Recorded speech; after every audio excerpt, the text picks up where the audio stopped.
Job 34, 1 through 36, 33. Then Elihu continued, saying, Hear my words, you wise men, and listen to me, you knowledgeable ones. Doesn't the ear test words as the palate tastes food? Let us judge for ourselves what is right. Let us decide together what is good. For Job has declared, I am righteous, yet God has deprived me of justice. Would I lie about my case? My wound is incurable, though I am without transgression. What man is like Job? He drinks derision like water. He keeps company with evildoers and walks with wicked men. For he has said, a man gains nothing when he becomes God's friend. Therefore, listen to me, you men of understanding. It is impossible for God to do wrong, and for the Almighty to act unjustly. For he repays a person according to his deeds, and he brings his ways on him. Indeed, it is true that God does not act wickedly, and the Almighty does not pervert justice. Who gave him authority over the earth? Who put him in charge of the entire world? If he put his mind to it, and withdrew the spirit and breath he gave, every living thing would perish together, and mankind would return to the dust. If you have understanding, hear this. Listen to what I have to say. Could one who hates justice govern the world? Will you condemn the mighty righteous one, who says to a king, worthless man, and to nobles, wicked men? God is not partial to princes, and does not favor the rich over the poor, for they are all the work of his hands. They die suddenly in the middle of the night. People shudder, then pass away. Even the mighty are removed without effort. For his eyes watch over a man's ways, and he observes all his steps. There is no darkness, no deep darkness, where evildoers can hide themselves. God does not need to examine a person further, that one should approach him in court. He shatters the mighty without an investigation, and sets others in their place. Therefore, he recognizes their deeds and overthrows them by night, and they are crushed in full view of the public. He strikes them for their wickedness, because they turned aside from following him and did not understand any of his ways, but caused the poor to cry out to him. And he heard the outcry of the afflicted. But when God is silent, who can declare him guilty? When he hides his face, who can see him? Yet he watches over both individuals and nations, so that godless men should not rule or ensnare the people. Suppose someone says to God, I have endured my punishment, I will no longer act wickedly. Teach me what I cannot see. If I have done wrong, I won't do it again.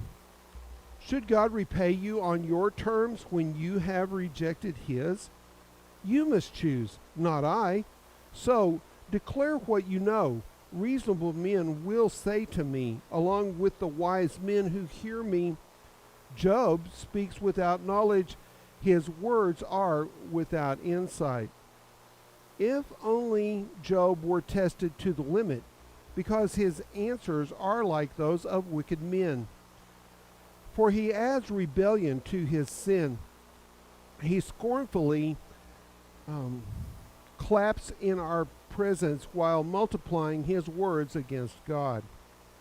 Then Elihu continued, saying, Do you think it is just when you say, I am righteous before God? For you ask, what does it profit you? And what benefit comes to me if I do not sin? I will answer you and your friends with you. Look at the heavens and see. Gaze at the clouds high above you. If you sin, how does it affect God? If you multiply your transgressions, what does it do to him? If you are righteous, what do you give him? Or what does he receive from your hand? Your wickedness affects a person like yourself, and your righteousness another human being. People cry out because of severe oppression. They shout for help from the arm of the Almighty. But no one asks, where is God my Maker, who provides us with songs in the night, who gives us more understanding than the animals of the earth, and makes us wiser than the birds of the sky? There they cry out, but he does not answer, because of the pride of evil men. Indeed, God does not listen to empty cries, and the Almighty does not take note of it. How much less when you complain that you do not see him, that your case is before him, and you are waiting for him. But now, because God's anger does not punish and he does not pay attention to transgression, Job opens his mouth in vain and multiplies words without knowledge. Then Elihu continued, saying, be patient with me a little longer, and I will inform you. For there is still more to be said on God's behalf. I will get my knowledge from afar and ascribe righteousness to my Maker, for my arguments are without flaw. One who has perfect knowledge is with you. Yes, God is mighty, but he despises no one. He understands all things. He does not keep the wicked alive, but he gives justice to the afflicted. He does not remove his gaze from the righteous, but he seats them forever with enthroned kings, and they are exalted. If people are bound with chains and trapped by the cords of affliction, God tells them what they have done and how arrogantly they have transgressed. He opens their ears to correction and insists they repent from iniquity. If they serve him obediently, they will end their days in prosperity and their years in happiness. But if they do not obey, they will cross the river of death and die without knowledge. Those who have a godless heart harbor anger. Even when God binds them, they do not cry out. They do not cry for help. They die in their youth. Their life ends among male cult prostitutes. God rescues the afflicted by afflicting them. He instructs them by means of their torment. Indeed, he lured you from the jaws of distress to a spacious and unconfined place. Your table was spread with choice food, yet now you are obsessed with the judgment due the wicked. Judgment and justice have seized you. Be careful that no one lures you with riches. Do not let a large ransom lead you astray. Can your wealth or all your physical exertion keep you from distress? Do not long for the night when nations will disappear from their places. Be careful that you do not turn to iniquity, for that is why you have been tested by affliction. Look, God shows himself exalted by his power, who is a teacher like him, who has appointed his way for him, and who has declared, you have done wrong. Remember that you should praise his work, which people have sung about. All mankind has seen it. People have looked at it from a distance. Look, God is exalted beyond our knowledge. The number of his years cannot be counted. For he makes water drops evaporate. He distills the rain into its mist, which the clouds pour out and shower abundantly on mankind. Can anyone understand how the clouds spread out, or how the thunder roars from God's pavilion? Look, he spreads his lightning around him and covers the depths of the sea. For he judges the nations with these. He gives food in abundance. He covers his hands with lightning and commands it to hit its mark. The thunder declares his presence, the cattle also the approaching storm.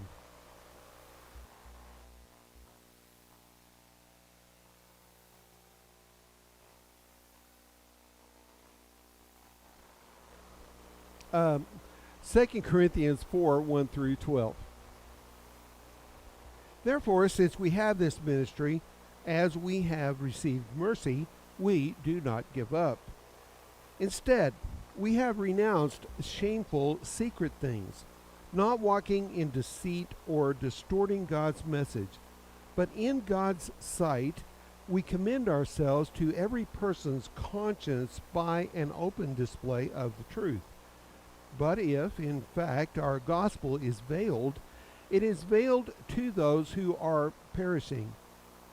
Regarding them, the God of this age has blinded the minds of the unbelievers so they cannot see the light of the gospel of the glory of Christ, who is the image of God. For we are not proclaiming ourselves, but Jesus Christ as Lord, and ourselves as your slaves because of Jesus. For God, who said, "Light shall shine out of darkness," he has shone in our hearts to give the light of the knowledge of God's glory in the face of Jesus Christ.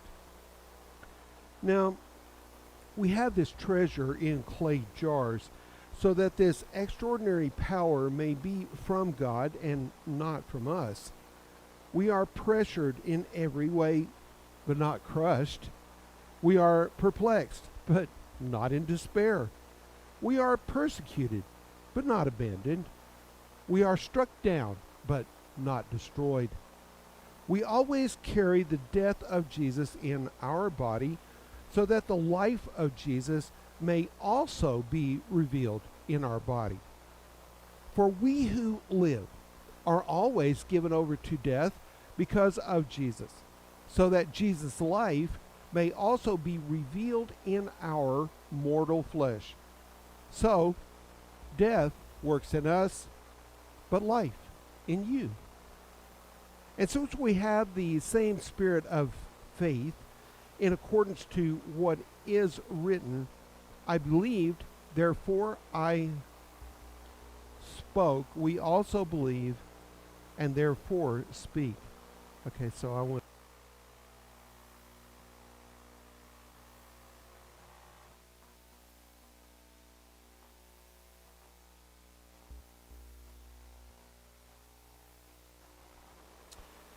Proverbs 22, 10 through 12. Drive out a mocker, and conflict goes too. Then lawsuits and dishonor will cease. The one who loves a pure heart and gracious lips, the king is his friend. The Lord's eyes keep watch over knowledge, but he overthrows the words of the treacherous.